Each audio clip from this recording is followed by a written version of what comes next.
Allez, à partir de la discussion, banda.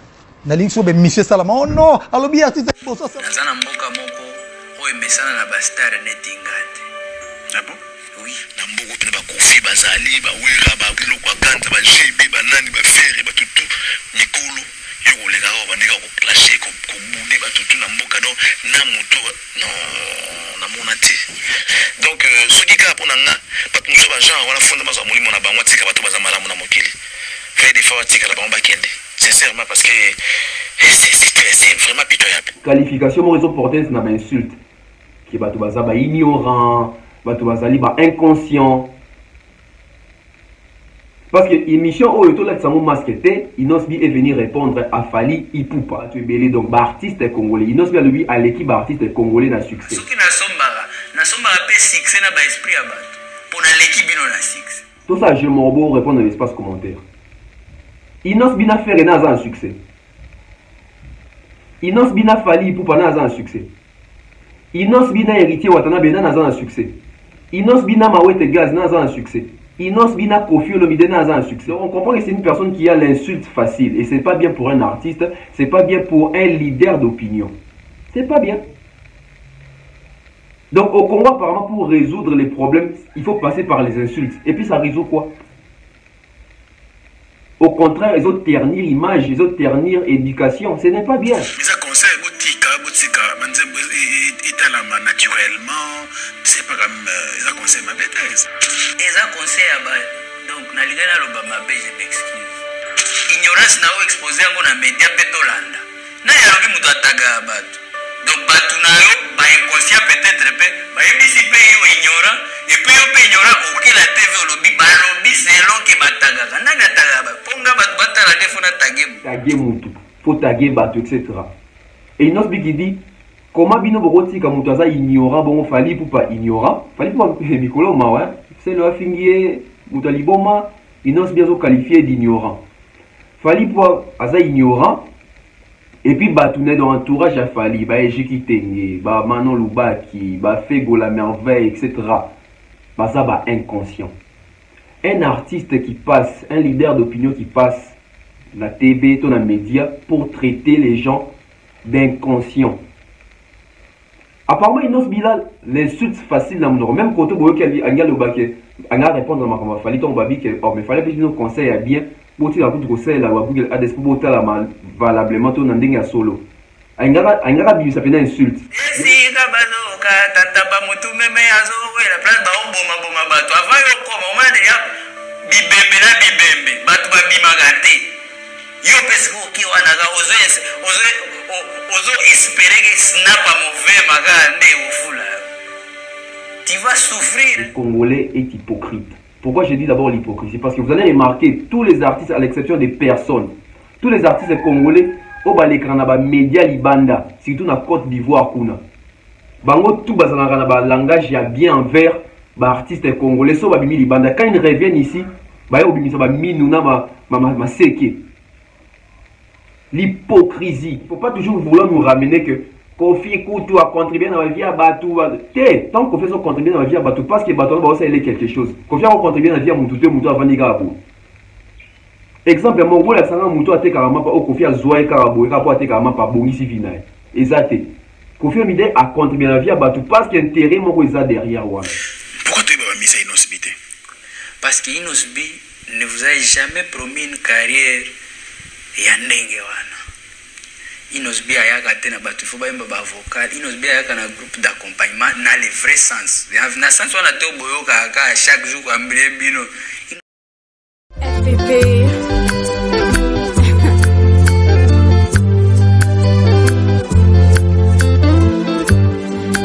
FPP.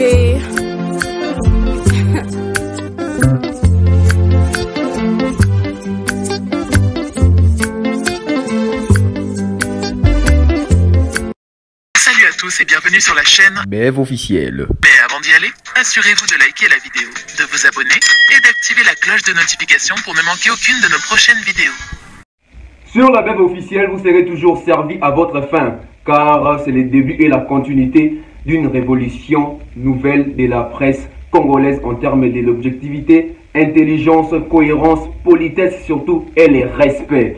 Bienvenue, bonjour, bonsoir, tout dépend de l'heure à laquelle vous allez recevoir cette émission chez vous à la maison. Donc c'est déjà une famille entre vous et moi, la BEV officielle avec les abonnés, les internautes, les amoureux de belles analyses constructives, objectives et puis respectueuses. Et ça là toujours bien, il y a pour ça devant Bino. Alors si c'est la première fois que vous pouvez tomber sur cette chaîne, sur l'une de mes vidéos, activez la cloche des notifications. Abonnez-vous, c'est très important car nous avons besoin que vous puissiez vous abonner pour vous motiver. Puis vous courage, il y a quoi, il y a contenu, il y a analyse, il y a bien Liboso Nabino. Pour ne pas vous prendre beaucoup de temps à la présentation, Tonton Bev, les transferts les plus chers de la presse congolaise, l'international, 12e merveille, les motivés de toute une génération, Monsieur Autotune, NFL, donc encre correcteur. C'est bien moi. En fait, les prénoms c'est Beverly, donc Bev, Tonton Bev. Alors, il y a plusieurs actualités, mais on voit c'est basé sur l'actualité du moment, ce qui fait parler, et puis plusieurs sorties médiatiques. J'ai été content de voir la sortie médiatique de Inosbi, aujourd'hui même, par les trichements de la chaîne YouTube Africa Info, de Franck Stemaille d'Issouka, donc bon boulot, travail Guito, qu'on a artiste d'échange, très bénéfique qu'on va analyser tout au long de cette émission. Alors, on revient sur l'actualité du moment. Fali Ipupa Makambuyana, il y a affaire de bon mieux qu'ayé. Aujourd'hui, moi j'ai toujours un peu pitié, je suis un peu triste. Voilà pourquoi aujourd'hui, plusieurs parents, donc je comprends maintenant pourquoi jadis d'abord, plusieurs de nos parents ne voulaient pas que leurs enfants puissent se lancer dans la musique. Et là aussi, aujourd'hui, là, je suis en train de comprendre et de réaliser qu'ils n'avaient peut-être pas aussi tort. Pourquoi je dis ça? Parce que aujourd'hui dans la musique, nous retrouvons donc, des raisonnements. Donc dans la musique aujourd'hui, vous pouvez voir des personnes qui sont là à prendre propos, on va biviser un contexte pour voir la tisango, chapeau moussous pour nuire, salir, ternir l'image d'une personne. Pourquoi est-ce que je dis ça? Parce que dans notre communauté, nous les Congolais, nous avons un sérieux problème. Ces problèmes-là, ils sont basés sur la compréhension, interprétation, na préjugés. Fali pour qu'il passe chez Nati de Collet pour dire que, en tout cas pour les gens qui ne pensent pas que j'ai mérité, alors citez-moi les noms de deux bons que vous pensez qui méritaient mieux que moi. Toujours dans le français. Mais il y a des gens qui viennent pour dire que non, Fali il a dit que à part lui au Congo, il n'y a aucun artiste. Maintenant, je ne sais pas. Ils ont manque d'intelligence, ils ont une mauvaise foi, ils ont encore to bolinga kaka mutu wana te. Parce qu'aujourd'hui au Congo, nous sommes champions en la makambo etali pour déformer ma propos ya bato. Mutu ya alobi ngande na zaboye na taka ketcha pembe, mais so ekoti noir c'est que noir neza côté à griffe comme sur un necto Adidas. Mais on a bato o balinga ka ete ba oya ba yesa binobi comment ya rolo ba na mboko bato ya taba ketcha noir na pembe ya lobi qui est jamais rola ta ketcha pembe. Alors qu'il y a le gars à la ketcha pembe mais so ekoti noir ekoti taka Adidas. Donc bato no bimi ça rabido ba dans contexte kabo. Où vais-je en venir?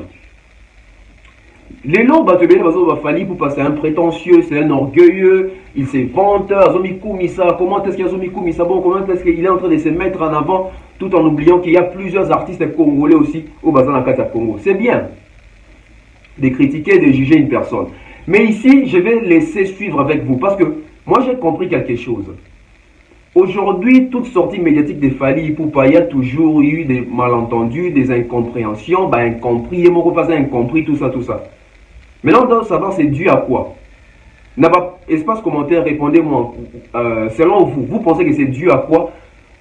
Cause de ça, à chaque sortie médiatique de Fali Ipupa, qu'il puisse avoir toujours des gens qui viennent faire des analyses, des contre-analyses, ou faire, comme ça va proposer dans le contexte. Lui, Fali Ipupa a commis un recueilli, a mis mona. Mais pourquoi c'est ça seulement quand Fali Ipupa il parle de lui, les gens lui traitent des prétentieux, d'orgueilleux, etc. Mais ici, je vais mettre quelques vidéos. Et on va juger aussi, pour toi, ceux qui battent dans la vidéo, baza prétentieux, baza orgueilleux, tu es animé. Parce que quand Fali parle, ils ont ma bébé. On commence avec la vidéo de Koffi Olomide. Écoutez ça que Koffi Olomide avait dit.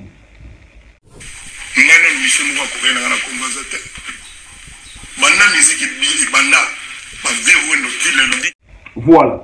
Nous avons écouté les grands Mopao. Dabolo King, je le salue depuis là où il est. Hein, sûrement en train de fignoler quelque chose pour nous incessamment là. Donc, vous voyez que Koffi Olomide a lobby. Depuis musique, il y a Congo et Banda. Depuis musique, il y a Congo et Banda. Moto a kokani na ye azate. Si quand on Koffi a lobby bongo. Poignet batu bayaki te pe ba loba. Ah! Namboko penza ba papa wemba bazala ba rocher rotaboulé etc. Comment ko loba ya leki batu. Personne n'est venu faire ça. On prend une deuxième vidéo. Jibem Pian. Nalobi bomoni ezali étoile. Moni les étoiles. Baloba jette qu'une pierre à l'arbre qui porte des fruits. Donc na minute oyo je suis incontournable. De l'amour, j'espère qu'au côté de la Kiango Palais, tu peux aussi me la mystique. Hein? Tu le vois, c'est là qui te voilà. Bien photo, bien on est la meilleure photo de l'année. Maintenant, quand JB a lobby Makambo, est-ce que Batubaya Kalabi, comment Yakolo Babouendere Nini Bakofi Bazalaka, Papa Wemba Bawera, comment il y avait personne. Hein? Et au moins, on va bien au JB d'Aza humble. On prend Inosbi. Nasomba pe 6 na ba esprit ya bato. Pona l'équipe bino na 6. Inosbi tant walobi ka l'équipe batu na succès. Au moins na mutu pete ya ah ba fali pena bazali ba faire baza ba wera son bazali odo ba l'équipe na succès. Mutu lo bango azate. Mais quand il s'agit de Fali batu baye donc Fali a droit pour komisa te. Compréhension donc non donc Fali donc en République démocratique du Congo, tout artiste a droit de se vanter, sauf Fali Poupa. Non, il n'a pas ces droits-là. Fali en a droit pour ton Mikoumissate. Pour m'orgueillir. Mais la mission, ce sont Mikoumissé Bazaba humble. Tofana Namboka, au héritier, Watana Baya, Bingandem, Nakoti Sambakamoé, na français, na chanson, na musique congolaise. Est-ce que Batou Baya, Baba, ah, héritier Watanabe, Taboulé, Tamazoemba, là, écoute, Bayemba, Niana ya, écoutez ma prière, dans la rivière. Est-ce que Bisou doit répondre dans le bon? Est-ce que Batou Baya répond dans le bon? Non. Lui, il a le droit. Tofanda Lisusu Awa. Frère Egola Loba qui yende Moutaza, capitaine à Makarumba au bon port. Alors, qui yende Bakarumba ne Simbaka. Moussa les a bakote au Kolbeza pas na bino de vos abans. Est-ce que Moutoumou a pas contredire Frère Loba? Ah! Et si Kapena ba Kofi, ba Fali, ba Jibe, ba Sar, ba Rumba, Yozo do Baboy. Moutouté, quand il s'agit de Fali, apparemment, bon, il y en a qui a Bomi Mouki, il a Bomi Moutou. C'est pas bien. Donc aujourd'hui, notre niveau, il y a haine. Et l'ongwe haine, et comme il pensa, atrocité. La méchanceté, c'est lui, n'a pas mis sous Yabato. Ce qui doit apprendre à vous changer, et on a le but que cette chaîne va vous nourrir à votre faim à travers l'analyse parce qu'il y a toujours une continuité. Suite morologique et zali. Les autres ça d'analyse, le but royal, tout ça, c'est très important.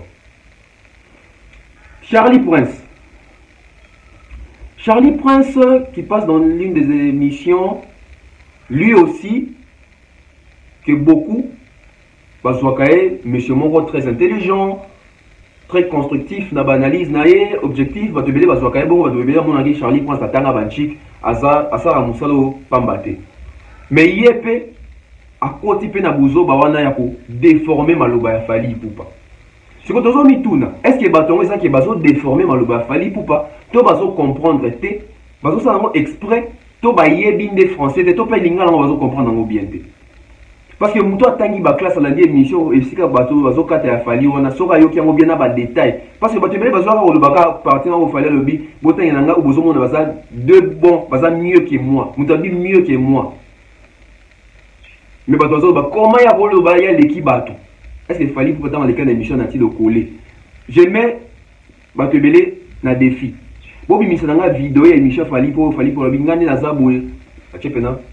Mais le collègue, moi, je suis un enfant de na Congo, bana musique à Congo et banda donc. artiste ou Alekinga Penazate, je pèse mes mots. Donc, vous avez mis la vidéo, moi, bon. Au moins, donc, les gens sont en train de s'abrutir chaque jour. Namaloba, oh, fallait le bas quitter, bah, on sait là, on a une mission, et belé, n'ayez le bas qui va commencer la missionnaire. La missionnaire à aller, je dire. Toi, quand Charlie Prince Botozonga.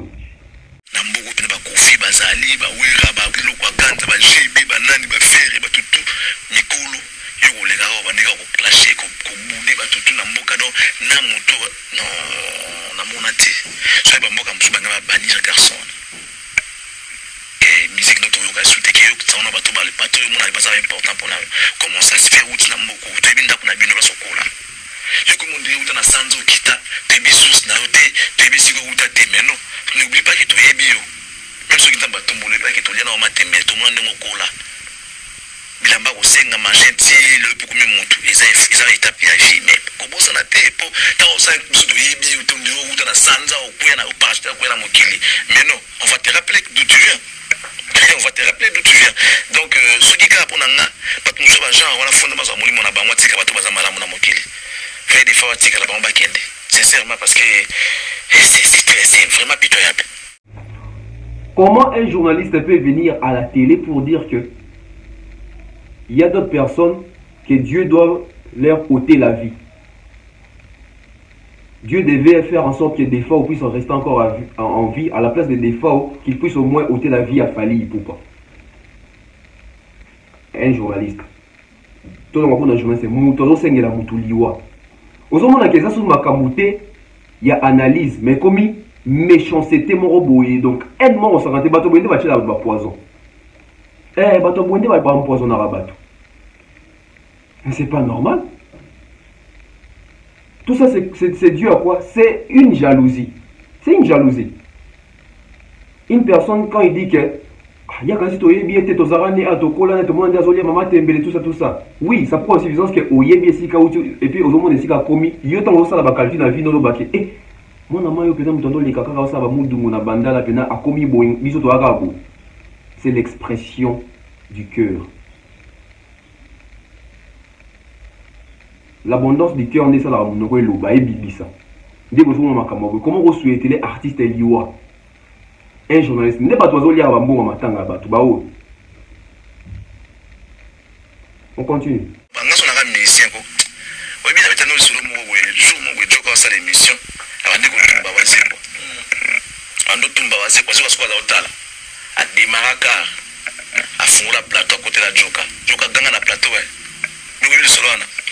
Nous sommes agressés au secours, nous sommes agressés nous sommes finger en face. Nous sommes agressés nous finger en face. À quoi soutenir? Maman est aussi là dans mon bon. Que yozo babongo que non mutane yo na mbuko azate buna bwa kufina de marakar na ba ko na plateau asiko kanima boka te nyota lao. Manquer de respect. Muta manquer ozalate. Eh, moni ka même taba wata wana na esprit azaka nango. A démarrer pinda kara ko na plateau pinda bu. Yo siko yo banda ko manquer ba musicien.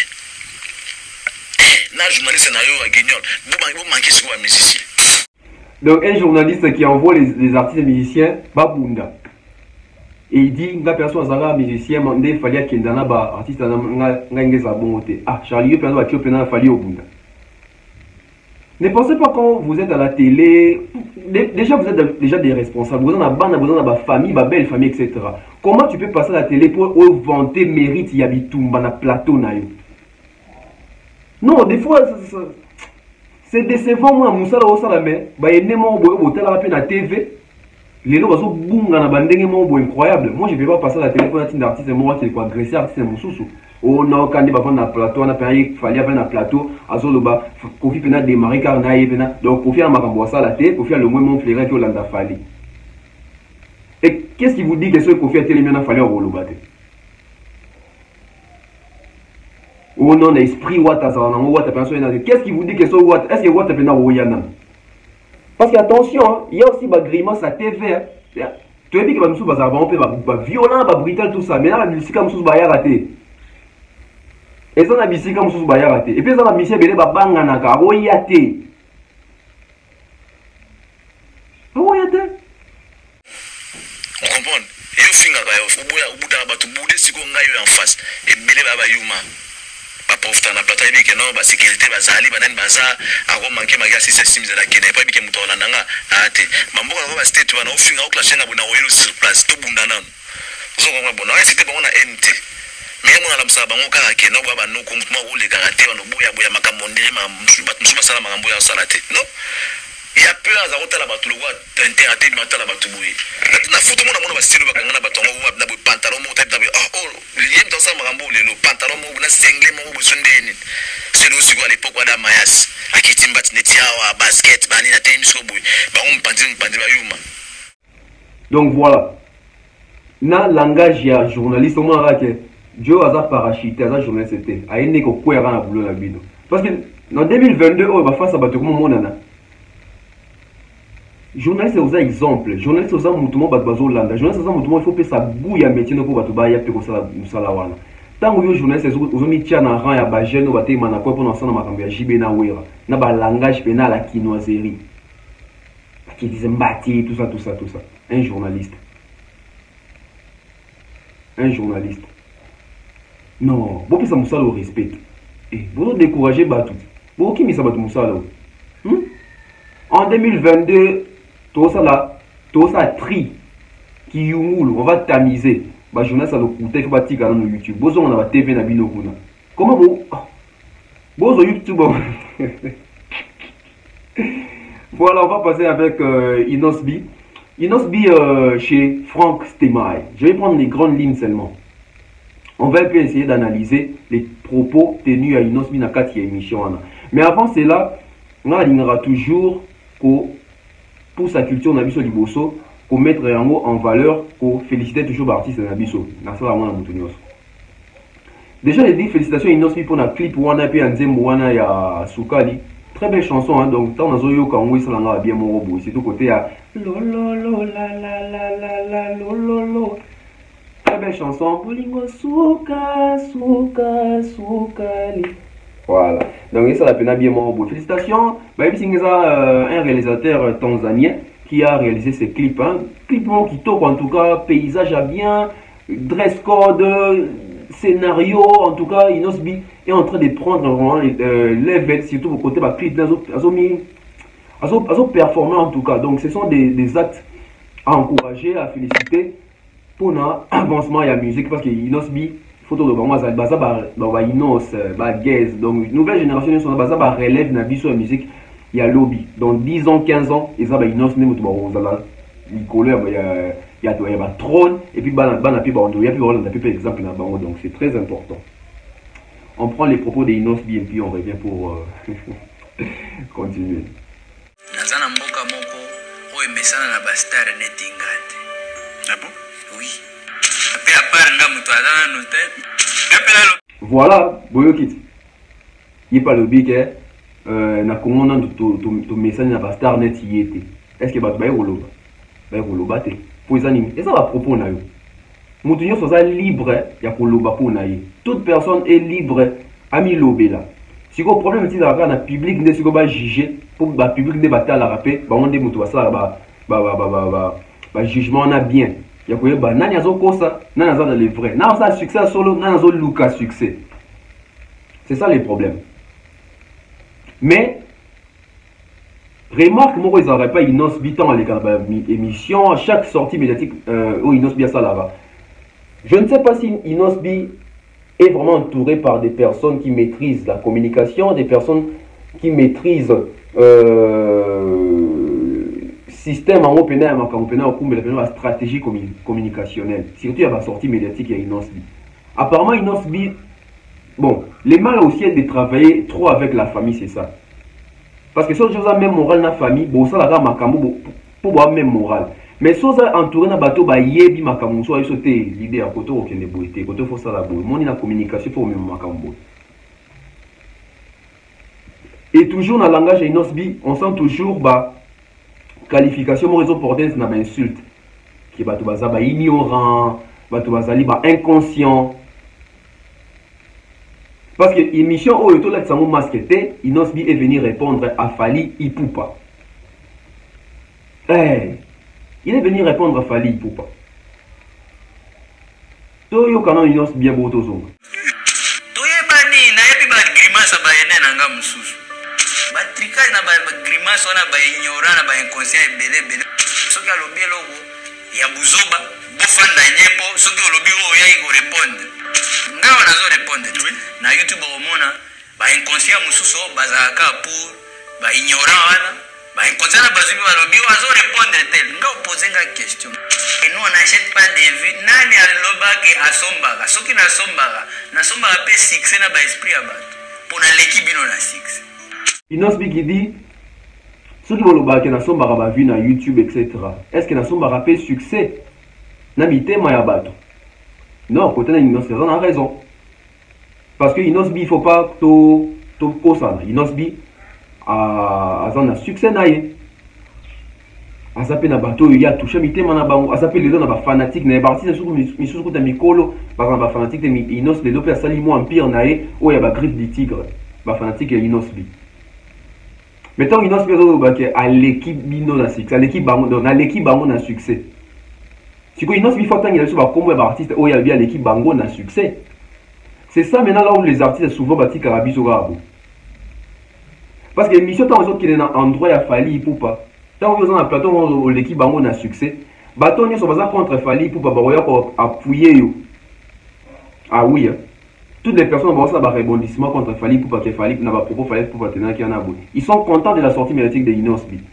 Mais ces mêmes personnes là sont ici bon que Inosbi à l'équipe bino baboya. Bakoboya. C'est autant Inosbi dans l'équipe bango, dans l'équipe bino a succès. Azo sangisana Fali. Na bino nyonso wana ba fere ba héritier watanabe ba seleo bango tout ba kofi asangisi tama bino na français c'est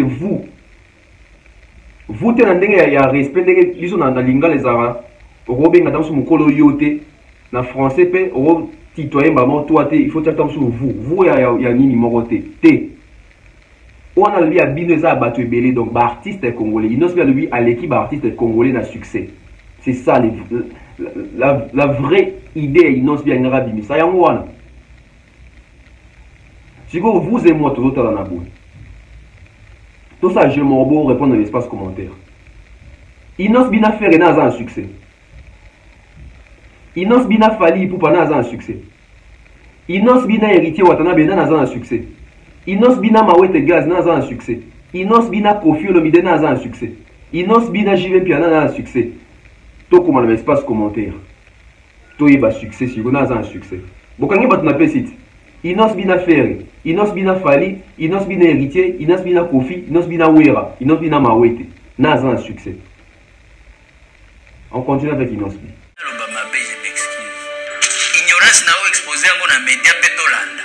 Na ya lobi muto ataga batu. Donc batu na yo ba inconscient peut-être pe ba ebisi pe yo ignorant et puis yo pe ignorant auquel la TV lobi ba lobi selon que bataga. Nanga taga ba ponga batu batala defona tagemu. Na bandi makambo ya Google Ads wana na yebisa batu vérité pona za zoba te pe na za mwana mutu. Tango opisa lelo wa biosa ile en marketing pe okene. Siko bato ba piakero bayaka ba omeki koto esimbi te libabe poso ko simba ka wapi pe do basa ba bilo ya mabe ebeli. Pe olandela mwana bato akipaka yo te. Ah siko Inos bi azo s'attaquer pena na Fali Ipupa na entourage à Fali Ipupa. Parce que Fali Ipupa les quand émission pas Franck Stemai abino makamba Google Ads wana ba yebisi ngai pa bato na ngai ke biloko wana so salango forcément il faut taguer mutu, faut taguer bato etc. Et Inos bi qui dit comment bino bokoti ka mutu aza ignorant bongo Fali Ipupa ignorant Fali Ipupa mikolo mawa c'est le afingier mutu liboma Inos bi azo qualifié d'ignorant Fali Ipupa aza ignorant. Et puis, batou dans l'entourage à Fali, bah, Ejikitenge, bah, Manon Loubaki, bah, Fego la merveille, etc. Bah, ça va inconscient. Un artiste qui passe, un leader d'opinion qui passe, la TV, ton média, pour traiter les gens d'inconscients. Apparemment, Inos Bilal, l'insulte facile dans mon même côté, vous voyez qu'il y a le baquet, il y a répondre à ma Fali, ton babi, mais fallait que nous conseille à bien. Pour dire que conseil là Google Ads pour botter la valablement ton ndenge solo angara bi ça fait une insulte yemo rapesa monika on te wana Fali na okende boité et ça a bien été Donc on comprend que c'est une personne qui a l'insulte facile. Et c'est pas bien pour un artiste, c'est pas bien pour un leader d'opinion. C'est pas bien. Donc au Congo, apparemment, pour résoudre les problèmes, il faut passer par les insultes. Et puis ça résout quoi? Au contraire, ils ont ternir image, ils ont ternir éducation. Ce n'est pas bien. Bah, journaliste, au boyambara inosbi. Boy, d'arapeta, m'sou artiste. Bidon m'sou, boy, c'est que t'es artiste de côté au retiré, bien côté on a 4 ans en montage pour épée sur image yamabe. C'est le même inosbi qui a insulté Gazmao était imbécile là chez Papi Mboma. Mettons, on est sous traité bah ignorant, bah inconscient. Inconscient, c'est mouton dans la conscience, mouton dans maillé l'été. Mouton mémoire n'est en place. Mais ils n'ont pas traité bah inconscient. C'est ça l'inconscience. Une personne, donc à réfléchir bien, t'es conscience c'est boum, n'aura pas en permanence, n'a pas trop de mémoire. Donc une personne qui a mis peut-être qu'elle inconscience, l'inconscience, être inconscient. C'est triste. Comment on a vu que les artistes inconscient. Pour qualifier mon ignorant, ça peut passer. Quand ignorant, ils ont insulte venant pénate, ils ont moins qualificatif.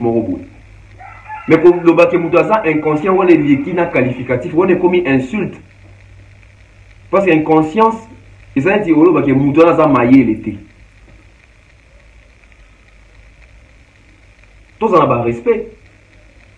Ceux qui vont manquer à temps sous Bayaya na bino bandako, mais boya vous manquez pe Bayaya na ba TVT. Au bout d'une autre personne baka attendre sur l'émission, bon on va le voir en privé avec sa famille tout ça bien, yemo na ba staff nae. C'est que ça pire. Parce que donc audio moko boya et bima pe ba guest ma to na ba guest na ba réunion ba so ki ban etc. Donc Inosbi aujourd'hui tant ça va sortir médiatique, il doit avoir la maîtrise de soi. Tout le monde a fallu que ça va sortir médiatique va profit pour yo comme moi et au moins insulte na monoko na en terme ya qualificatif à l'endroit artiste mususu et à moi passi. Mais apparemment avec Inosbi c'est très facile, ça coule comme ça. On continue avec Inosbi. Paranga botal na Congo ce qui talentueux actuellement zali plus que nga ko meta na poso Congo ba bil pe ba kenda, on est passé à autre chose. Faut pas donner de la visibilité na argument za na sens te pona nga batu ba binga na ba Afrique na kenda ko beta à titre personnel na kena beti ba cop na nga na zone.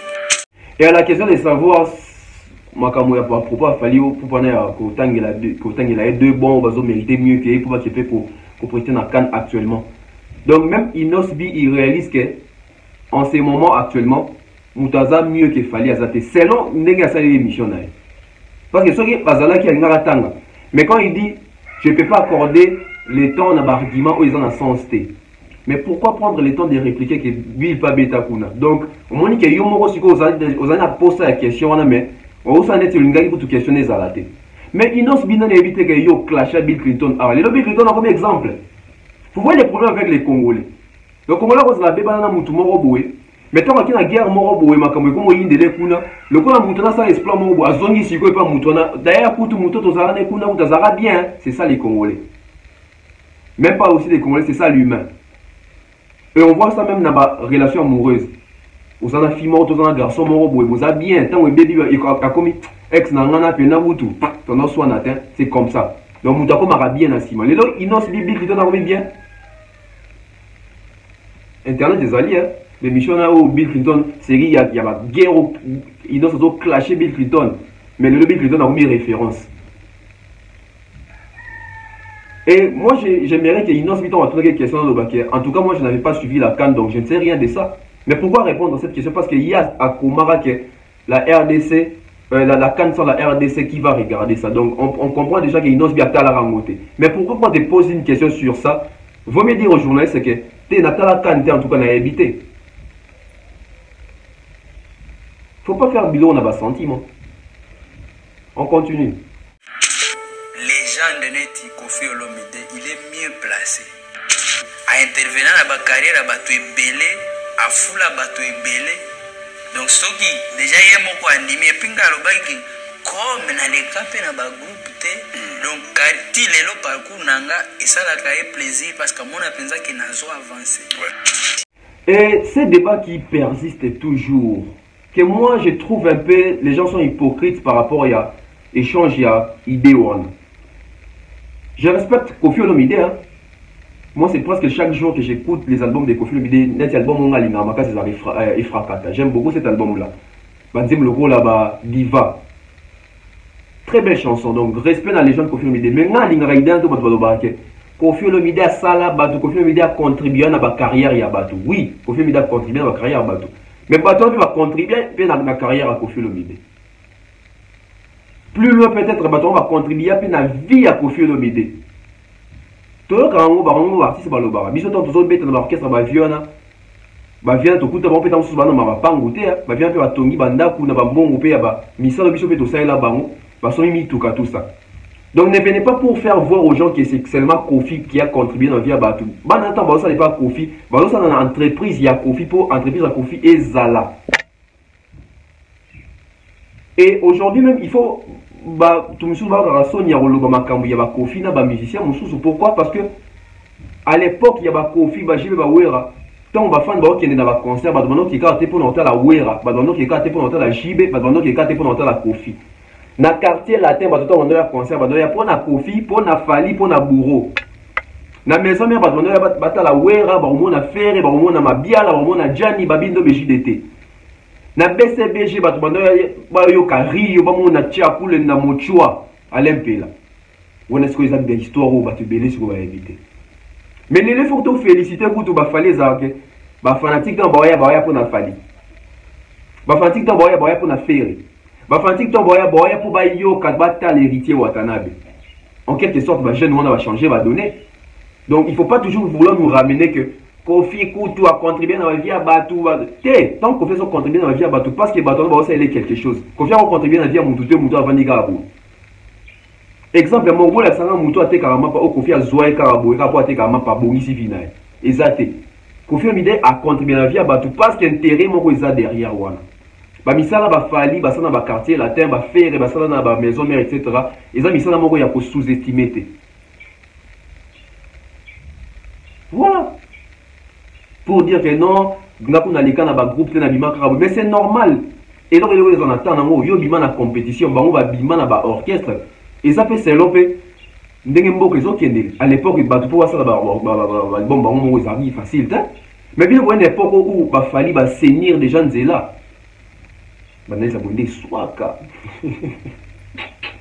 On continue avec Inosbi.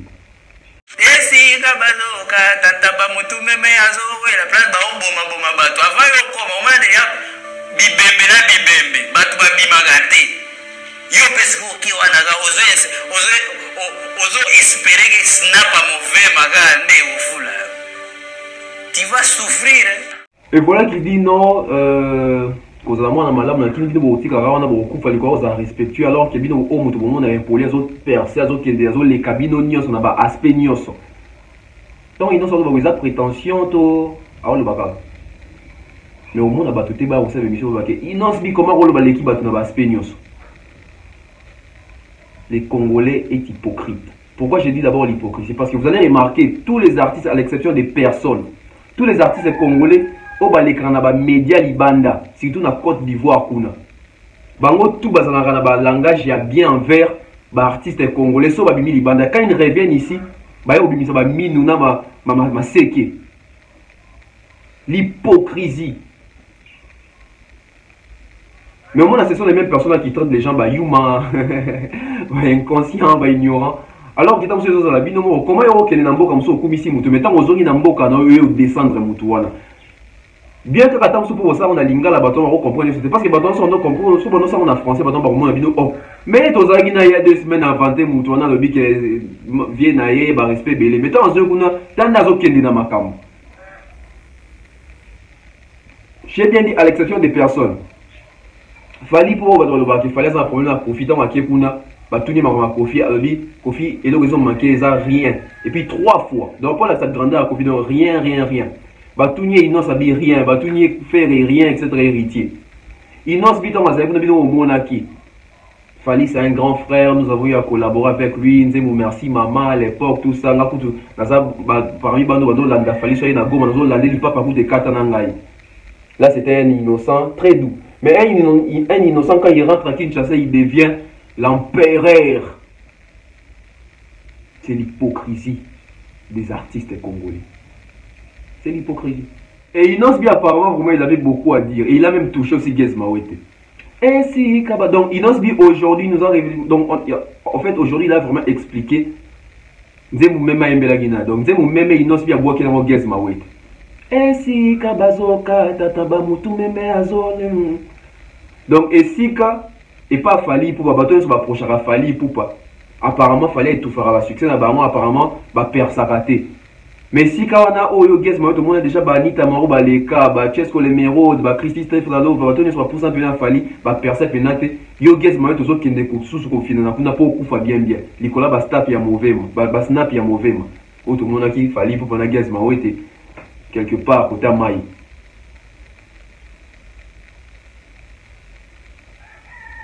C'est comme le bani. Na conseillé Makam.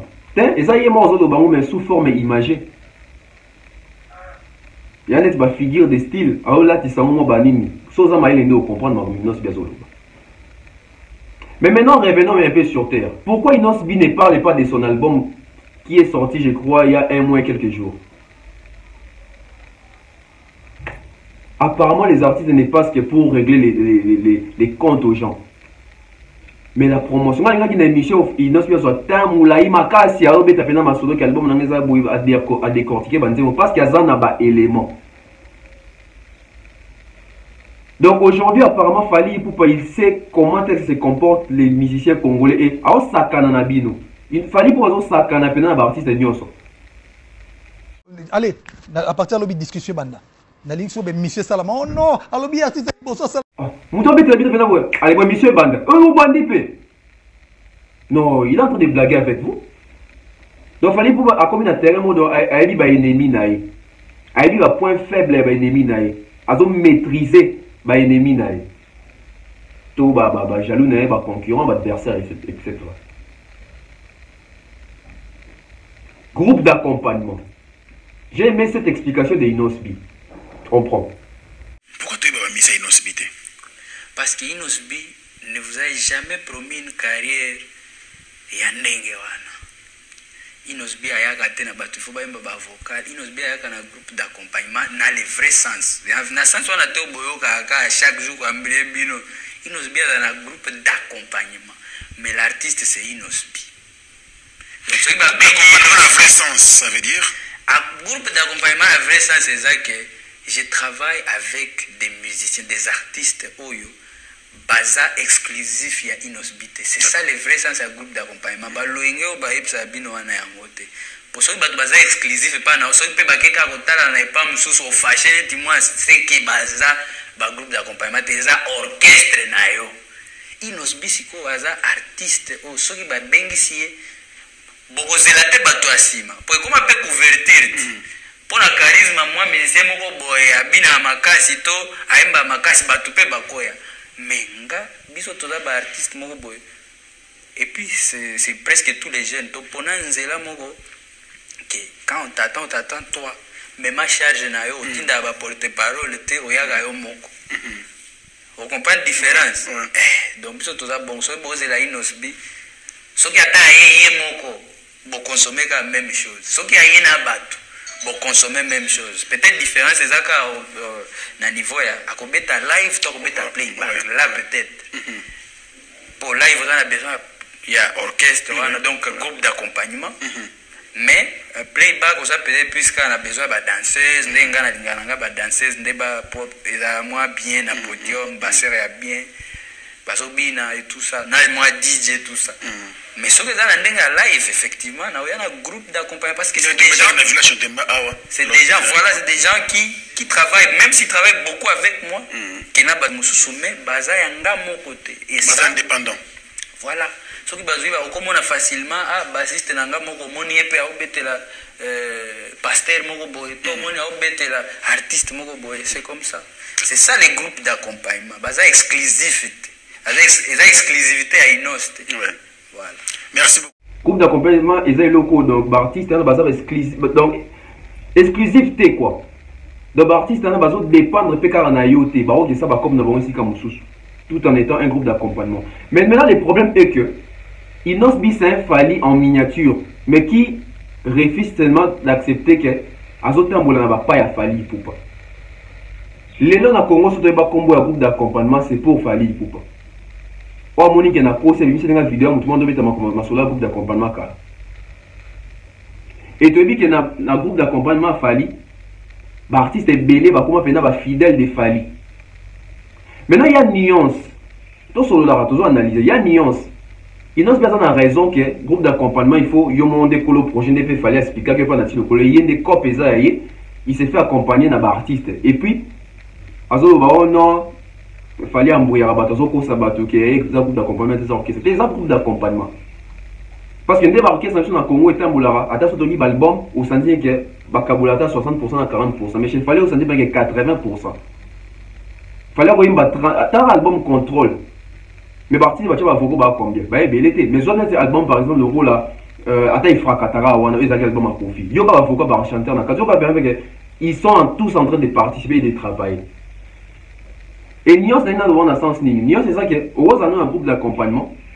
Ok, d'accord, mais si on est sur on s'est retrouvé mieux par rapport à un on s'est retrouvé dans un groupe d'accompagnement à binôme. Je vais plus aller.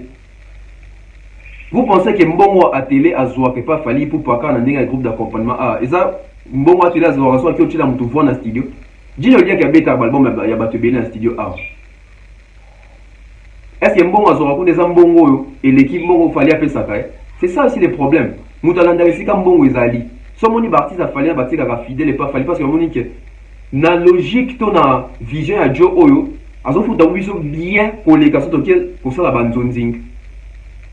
Bien qu'il n'ose bien mon passant un groupe d'accompagnement. Et les lobes orchestres BDP comment on est carrément un groupe d'accompagnement ouais mais parce que l'ingara ou tcha comboté pour yebimake Fally ne mutaye la bino boulouan. Donc sur ce plan là, Inosbi a totalement raison, mais il a voulu seulement masquer ça parce que moyen pour bimisa au boué au vrai sens du mot, ils ont dit le baquet. Alors là, Nara a Fally. Mais Inosbi, c'est un Fally en miniature. Il est en train de marcher sur les traces de Fally et faire comme Fally. Mais à quoi voir on a aussi côté. Et puis peut-être pas avoir voir côté. Là, nous sommes vraiment à la fin. J'ai aimé. Hein? Donc, moment à partage à vos arabes. Abonnez-vous massivement. Mettez-moi des likes, mettez-moi des j'aime. Partagez mes vidéos. C'est une manière pour vous de m'aider. On va passer maintenant à la dédicace Nabiso. Faites-vous dédicacer avec toute aisance. Hein? Donc, on commence comme ça avec la toute première personne, sponsor officiel de la chaîne YouTube Bev officielle, Amani César Amani, USA. Hein? Donc, parcours normal. Je vois comme ça Fred Diloubenzi depuis Europe, donc Kitoko, abonnez-vous aussi chez lui, donc on est plus 243 Fleu Diloubenzi. Nous avons comme ça, il y a Théo Maïla, bibliothèque, il y a musique, il y a Congo. Hein, sans oublier comme ça, oncle, il y a jeune, hein, l'oncle qui ne vieillit pas et qui ne vieillira pas. L'oncle Chico mon chéni, je vois comme ça, Tapeli Bonjenga, hein. Je vois comme ça honorable prince Tukuzu, hein, Ngande Tembe. Donc voilà. Je vois comme ça Emma Babadi, hein, donc joueur professionnel. Donc Diogo Nabi sa famille Emma Babadi, donc de la part de ton neveu, de la part de ton neveu, donc moi en out. Donc il s'allie bien. Je vois comme ça Danny Flash, King Push, Anisha Cardozo, Gianni Pembele, hein, je vois comme ça Maman Flo, toujours Maman Flo, Maman Eugénie, Maman Marceline, je vois comme ça Maman Blondine Effengé, hein, je vois comme ça JP Batik Inalian, hein, je vois comme ça Franchel So Fresh, hein, beauté électrique. Yandeni, comme dans vraiment, comme dans vraiment. Donc, c'est ainsi que je mets un point final, sans oublier Chic Style, hein. Donc, point final dans l'émission, alléluia. On arrive à de Berlin, donc il s'allie bien. On se retrouve très prochainement. Merci de patienter et de suivre la chaîne YouTube Bev officielle. Bye bye.